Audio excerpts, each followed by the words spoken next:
Hello, hello. We are live on YouTube. Hello, everyone. My name is Chelsea Pine. I am the programs director here at ARPF, and we have been wanting to show a little more love to YouTube. So we hope that we can be making this more regular, just popping on here to give everyone updates, get in touch.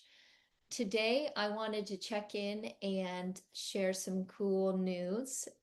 In exactly 1 week, it will be Caregiver Appreciation Week. So that's starting on Monday, November 10th to Friday, November 14th. Now, I wanted to tell you a little bit about why we're doing this. First, it's a free event. Everyone is welcome. You can share it with your friends and family. If you're a caregiver, I really hope that you can be there. If you can't make it at the time, which is 12 Pacific, 3 Eastern, you can get the recordings. So no sweat if you can't be there live. We will have the recordings available for free. They'll hopefully come out later on that day, so we'll work quickly to get them out to you. But the reason behind Caregiver Appreciation Week is, well, one, it's an honor that of Alzheimer's Awareness Month, which is November. So we want to honor everyone who's been touched by this disease. And we know that it's exceptionally hard on caregivers and families. So it really affects all parties involved. And we want to spread a little light, a little hope, and give you some encouragement and tools and resources so that you can make your journey better.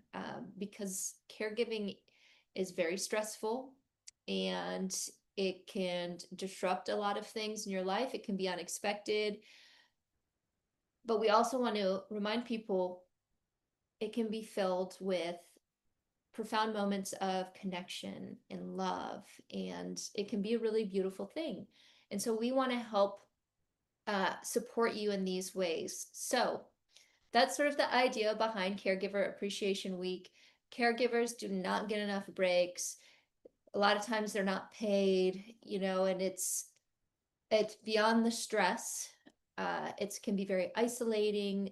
There's not a whole lot of balance in their life between work, caregiving, and free time. So this is very much needed. And as we know, caregiving puts you at a higher risk of Alzheimer's disease. And that is because of the things I mentioned before. It's the stress, the isolation.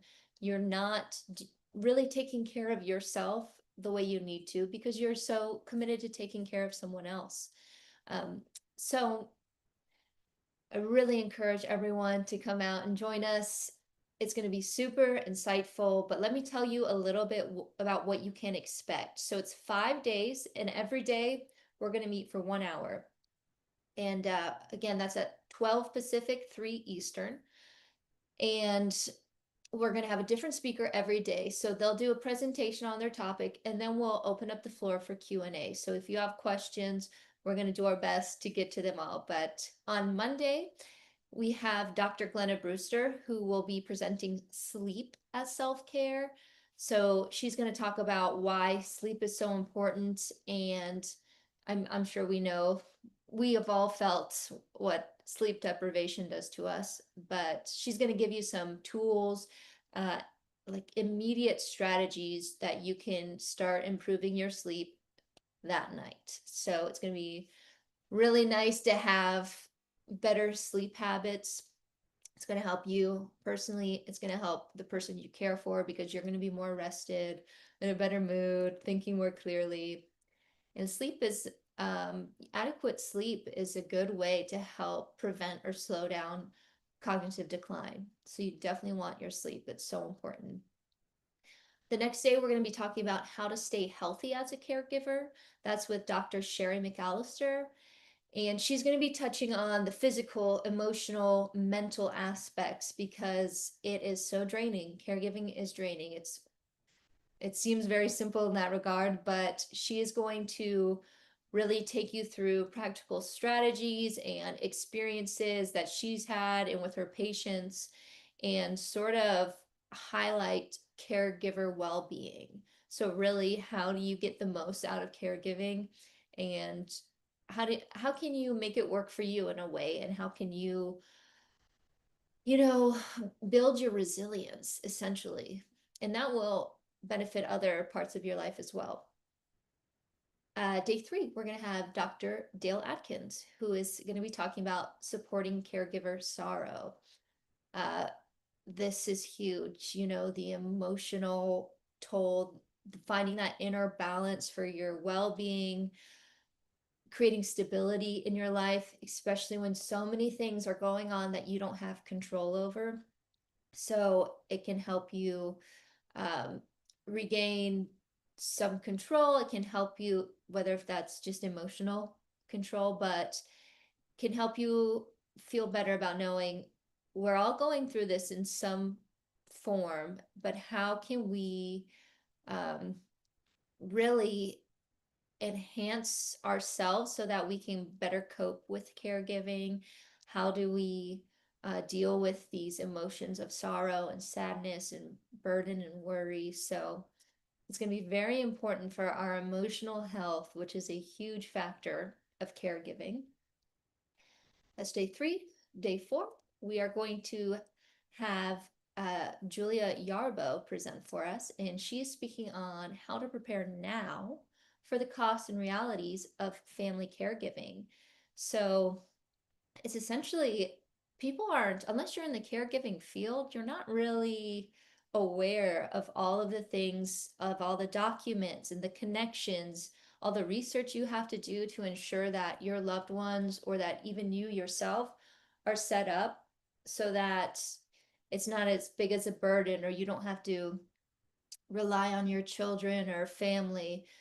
So it's going to be really enlightening about start looking at these options you have and start preparing now, because the sooner you prepare, the better it's going to be. So, you know, she'll cover things about long-term care insurance, medical insurance costs. You can look at different policies and which one do I fall in or my loved one fall in. So really planning for that financial future of caregiving, which is something we should really be talking to our kids about too, right? We should be having these conversations with our family, because being prepared is really the best case scenario. Maybe dementia, you know, maybe it never even comes up. Maybe you live a perfectly healthy life. That's great, but at least you've got that emergency plan in place. And we are going to finish out the week with Mary Lou Green, and she's going to be presenting on building your support network for your caregiving journey. So she is going to outline the hallmark symptoms of Alzheimer's disease and learn practical strategies for each level of the journey. So no matter where you're at, she's going to help you figure out your next steps. And she is extremely organized. She's got an entire binder that she has prepared, that she's used herself. She uses it with her clients about, okay, how do I, she calls it putting on her oxygen mask first. How do I get ready and prepared and organized? Because one, is going to save me time to help my loved one if I'm caring for my partner or a parent. So, and it's really step by step, sort of a protocol checklist. Okay, here's what you got to do. Here's your next step.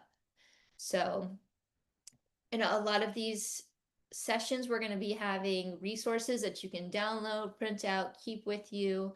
Um, and I think it will be really, really helpful.